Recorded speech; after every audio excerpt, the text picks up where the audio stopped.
আসসালামু আলাইকুম। আমি ফাহাদ বিন হালিম আইএনডিআর এর পক্ষ থেকে। ঘাড়ে ব্যথার ক্ষেত্রে অনেক রোগী সার্ভাইকাল কলার বা ঘাড়ের বেল্ট ব্যবহার করে থাকেন। হ্যাঁ, এটি ঘাড়ের যে ব্যথা সেটি সাময়িকভাবে কমায়। সাধারণত অ্যাকিউট ইনজুরি বা তীব্র ঘাড়ের ব্যথার ক্ষেত্রে সার্ভাইকাল কলার বা এই ঘাড়ের বেল্ট বেশ উপকারী। তবে এর কোনো অপকারী দিক আছে কিনা চলুন সেটা নিয়ে কথা বলি।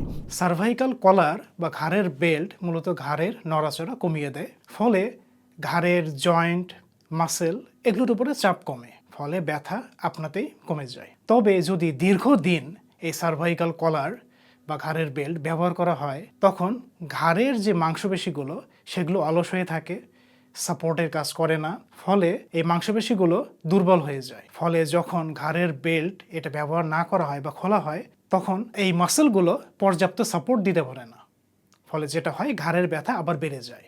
এই কারণে অনেক রোগী যখন সার্ভাইকাল কলার বা এই বেল্ট ব্যবহার করেন তখন ব্যথা থাকে না, বা যখন বেল্টটা খোলা হয় তখন মনে হয় ঘাড়টা লুজ হয়ে গেছে এবং ব্যথা বাড়তে থাকে, ফলে তারা ঘাড়ের এই বেল্টটা খুলতে পারে না, সবসময় ব্যবহার করে, যেটা আরও ক্ষতিকর বা ক্ষতির কারণ। এক্ষেত্রে সার্ভাইকাল কলার বা এই ঘাড়ের বেল্ট ব্যবহারের নিয়ম হলো, এটি অ্যাকিউট ইনজুরি বা তীব্র ঘাড়ের ব্যথার ক্ষেত্রে চিকিৎসকের পরামর্শ অনুযায়ী ব্যবহার করতে হয় এবং খুব অল্প সময়ের জন্য ব্যবহার করতে হয়। তবে কেউ যদি সার্ভাইকাল কলার দীর্ঘদিন ব্যবহার করার কারণে এরকম ব্যথার সম্মুখীন হয়, তবে হুট করে এই সার্ভাইকাল কলার যদি বাদ দেয় তাহলে ব্যথার যে সমস্যাটা সেটি সমাধান হবে না। এক্ষেত্রে একটি নির্দিষ্ট এক্সারসাইজ প্রোটোকলের মাধ্যমে ঘাড়ের মাংসপেশিগুলো শক্তি বাড়িয়ে এই বেল্ট খোলার কাজটা করতে হবে। আপনি যদি এই ধরনের সমস্যায় পড়ে থাকেন তাহলে আমাদের সাথে যোগাযোগ করতে পারেন।